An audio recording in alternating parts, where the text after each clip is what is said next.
Hello everyone. Welcome to Tales of Light. Have you ever felt like you were running fast in life, but you were not really going anywhere? Like every day was full, but your heart still felt strangely empty. This is the story of a man named Ryan and one simple conversation he had on an ordinary night that quietly broke him, opened his eyes, and changed how he saw life forever. Stay with this story till the end, because the question that shook Ryan that night might be the same question your heart has been waiting to hear. Imagine this. It is late evening. The city is still awake. Cars move, lights shine, people rush. And somewhere in that rush, a tired man named Ryan is walking alone, his mind full of numbers, deadlines, and silent worries. On the outside, his life looks okay. On the inside, he is not sure who he is anymore. He has money coming in. He has a good job. He has a nice apartment. But when he lies in bed at night, staring at the ceiling, a simple thought keeps coming back. Is this it? Is this what life is supposed to feel like? He does not know that tonight a stranger will sit next to him and ask him one question that will change everything. Not just his career, not just his plans, but the way he measures a successful life. So take a breath. Listen with your heart. This is not just Ryan's story. This could be yours too. Ryan was the kind of man people pointed to and said, "He is doing well." He worked at a good company in the city. His phone was always full of emails. His calendar was always packed. His days began with an alarm and ended with an exhausted sigh.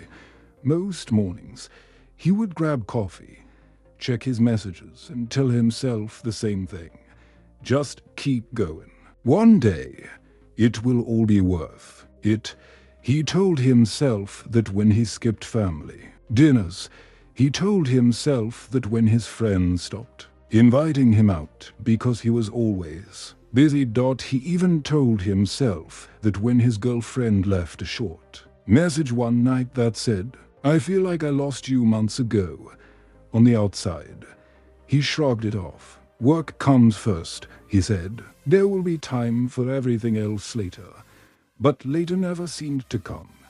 His mother would call and ask, "When are you visiting, Ryan?" "It has been so long." He would answer, "Soon, Mom. Things are crazy right now. I am just in that building phase, you know." He said that same line so often that he almost believed it. One evening, after another long day, Ryan stayed late to the office, chasing a promotion he thought would finally make him feel successful. He finished at almost midnight. The building was quiet. The city outside hummed softly as he stepped out into the cool air. He could have taken a cab, but his head was heavy, and his chest felt tight. So he decided to walk. He did not know that this slow walk, with tired feet and a heavy heart, was leading him to the one conversation that would turn his idea of success upside down. He walked past stores closing for the night, past couples laughing, past a man playing a soft tune on a guitar. All these small pieces of life were happening round him, but his mind was somewhere else, lost in thoughts like, "What if I fail? What if all this effort is for nothing? What if I get everything I want and still feel this empty?" He reached a small park on the edge of the city, a place he used to sit in college when life felt simpler. There was an old wooden bench under a street lamp. His legs were tired. His mind was louder than ever. So he sat down. He thought he would sit alone. He was wrong. As Ryan sat on the bench, he pulled out his phone by habit. More emails, more tasks, more pressure. He felt like the whole world was pushing him forward, and he could not even remember when he last felt truly present. Then his phone buzzed with a message from his mother. It was a simple photo. His parents sitting at the dinner table. To plates, one empty chair. "Come home soon," the text said. "We miss you." Something in Ryan's chest tightened. He stared at the picture, at his father's tired smile, at his mother's hopeful eyes. He meant to reply. He meant to say, "Soon, Mom, promise." But his fingers did not move. Instead, he locked the phone and put it away, because his thoughts were too heavy. What if I am wasting my life? What if I am climbing a ladder that is leaning on the wrong wall? He did not notice the older man walking slowly toward the bench. The man looked to be in his late 60s. His hair was gray. His jacket was a little worn. He carried a small paper bag from a nearby grocery store. He stopped by the bench and asked, with a gentle voice, "Is this seat taken?" Ryan moved slightly. "No." "Go ahead." The old man sat down with a soft sigh, placing the bag between his feet. For a while, they were both quiet, to strangers, to lives. Say night. After a moment, the old man glanced at Ryan's tired face and gave a small smile. "Long day." Ryan laughed once, without humor. "You could say that. Work." "Yeah. Big job." Ryan nodded. "Something like that." The old man watched him for a few seconds, then said something that caught Ryan off guard. "You look like someone who is winning a race he does not enjoy." Ryan turned his head. "Excuse me." The old man's eyes were kind, but there was a deep sadness in them. "You remind me of myself," he said. "Many years ago." Ryan did not know why, but those words hit hard. He could have brushed it off. He could have stood up and left. Instead, he asked, "What do you mean?" The old man took a breath. "There was a time I thought success meant never stopping. Always more money, always more work, always more of everything." He looked down at his hands, and then one day, I realized I had everything I wanted, except the people I wanted it for. Ryan felt a small sting in his chest. The man continued, "Tell me," he said gently, "when was the last time you laughed without checking your phone? When was the last time you sat with your parents and did nothing but talk? When was the last time you felt proud of the person you are, not just the things you do?" Questions. Simple, but sharp. Questions Ryan did not want to answer. He swallowed. "I do not have time," he said quietly. "I am just in that building phase. I am doing this for my future." The old man nodded slowly, as if he had heard these words many times before. "That is what I used to say too," he replied. "Until the future I was chasing came, and I realized my present was gone." Ryan looked at him, confused, a little afraid. "What happened?" The old man looked up at the night sky, eyes shining, as if he could see a memory there. "That," he said, "is a longer story. And if you are willing to listen, it might change the way you look at your own life." The night felt even quieter as the older man began to speak. "My name is David," he said. "Years ago, I was just like you. Always busy, always important, always on my way to somewhere else." He smiled sadly. "I had a son. His name was Michael. Bright kid, loved drawing, loved telling me about his day." Ryan listened, eyes fixed on the ground. "When Michael was little," David continued, "he would wait for me by the window in the evenings. Every day, he would ask his mom, 'Is Dad home yet?' And almost every day, I was late. Meetings, calls, deals. I told myself it was for him, for our future. One day," he said, "I came home long after midnight. I was tired, angry from work. My wife was asleep. The house was dark. But there was a soft light under Michael's door." David's voice grew quieter. "Opened it and found him asleep at his desk. Crayons scattered, a half-finished drawing on the table. Ryan could almost see it. I picked up the drawing. It was our family, his mom, him, and a little empty space beside them, above it. In his shaky handwriting, he had written, 'When Dad has time.'" Those four words hit David like a storm. He paused, swallowing hard. I stood there, watching my son sleep, And I realized I was working so hard to give him a good life that I had forgotten to give him a present father. Ryan felt his eyes sting. But that was not the moment that changed me. David said softly, I wish it had been. Years went by. I kept working. I tried to do better.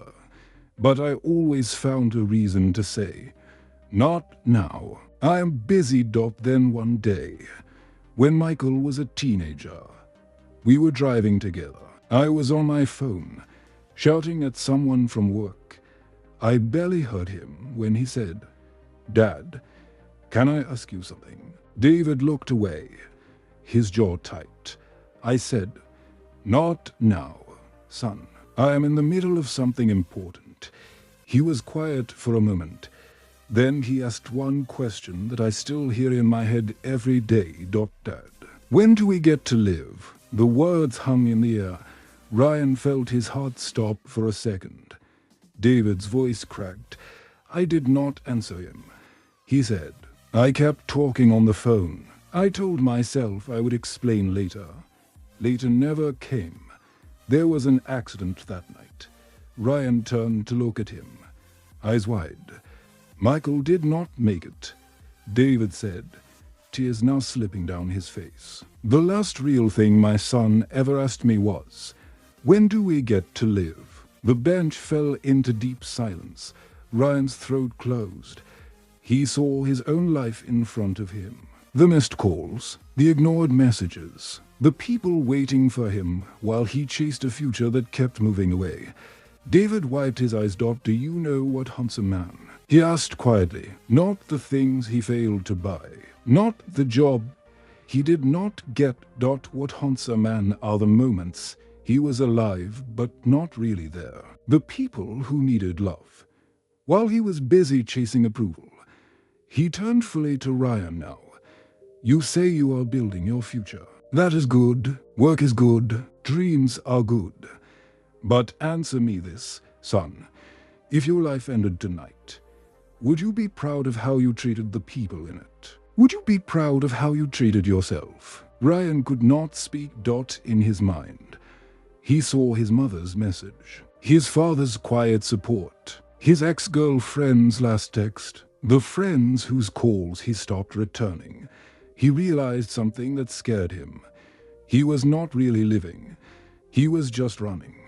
For a long moment, neither of them spoke. The sound of a distant car, leaves moving softly in the night air, the hum of the city. Ryan finally found his voice. I am so sorry. He whispered. David nodded gently. Pain had softened his anger into wisdom. I cannot change what happened, he said. I cannot go back and give my son the father he deserved. But I can spend the rest of my life honoring the question he asked me. When do we get to live? He looked at Ryan with a steady gaze. The answer is simple, son. We get to live now. Not when the promotion comes. Not when the money is. Enough. Not when everything is perfect. Now. We live in every small choice we make today. Ryan felt those words land deep inside him. Now. He thought about the way he had been living, always waiting for some future version of himself to finally be happy, finally be present, finally be kind. What if that future never came?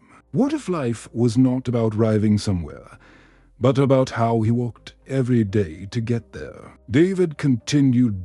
There are 3 things I want to tell you, he said softly. 3 things I wish someone had told me before it was too late. First, the people in your life are not side characters in your career story. Your career is just one part of your life story. Do not trade real moments with them for imaginary moments in your head. Second, rest is not a reward you earn when you're done. It is fuel you need to become who you are meant to be.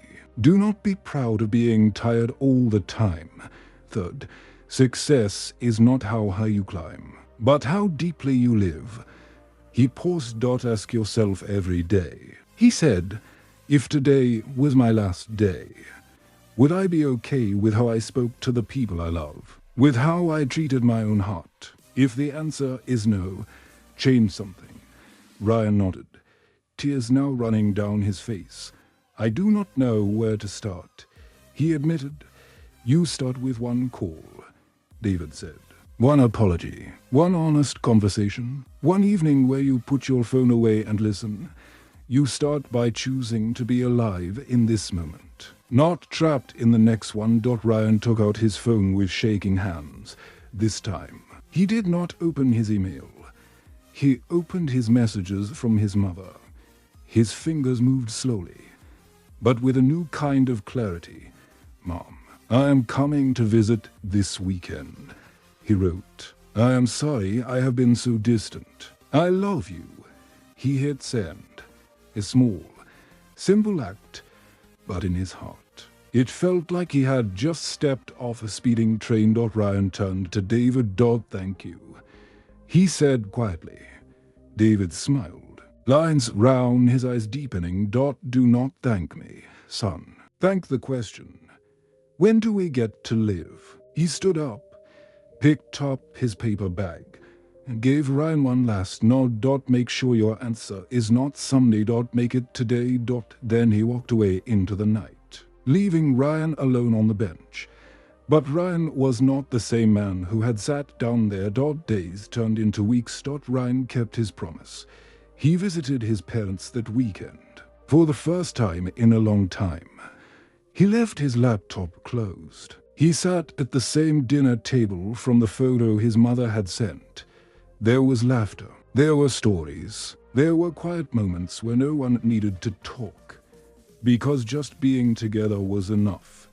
He apologized to his mother for all the times he said. Later, she hugged him and said, "You are here now. That is what matters." He called old friends. Some did not answer. Some did. He did not try to impress them. He just asked, "How are you, really?" At work, he still tried his best, but something had shifted. When his co-workers bragged about staying late every night, he did not feel proud of that anymore. He felt a gentle warning in his heart. He started drawing lines. No more checking emails at twit.him. No more saying yes to everything and no to himself. He asked his boss for a more balanced schedule. It was not easy. Some people did not understand. But Ryan knew something they did not. He had seen what happens when you wait your whole life to start living it. On some nights, when the city was quiet and the sky was clear, Ryan would walk back to that same park. He would sit on the same bench. Sometimes he would close his eyes and hear a young voice in his mind asking, "When do we get to live?" And every time, his answer was the same. Now. Not perfect, not without problems, but now. And as you listen to this story, ask yourself, where in your life are you saying, "I will be happy when I make more money."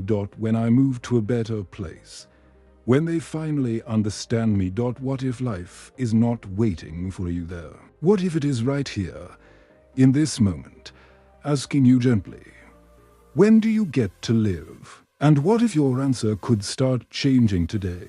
Maybe you see a part of yourself in Ryan. Maybe you feel like you have been running for a long time, and you are not even sure why anymore. If the story touched your heart, let it be more than just a video you watched. Let it be a small turning point. Call someone you love today. Say the words you have been saving for later. Take one step to live a little more fully in this moment. And if this story made you think differently about life, share it with someone who might need this reminder too. You never know. One story. One question. One conversation. It can change the way a person sees their whole life. If you want more heart-touching, simple stories that light up the dark corners of your mind and your heart, make sure you like this video, leave a comment, and share it with your friends. And do not forget to subscribe to Tales of Light. This is where stories are not just told for your ears, but for your soul. Thank you for listening. Now ask yourself, quietly, honestly, when do you get to live? And let your answer begin today.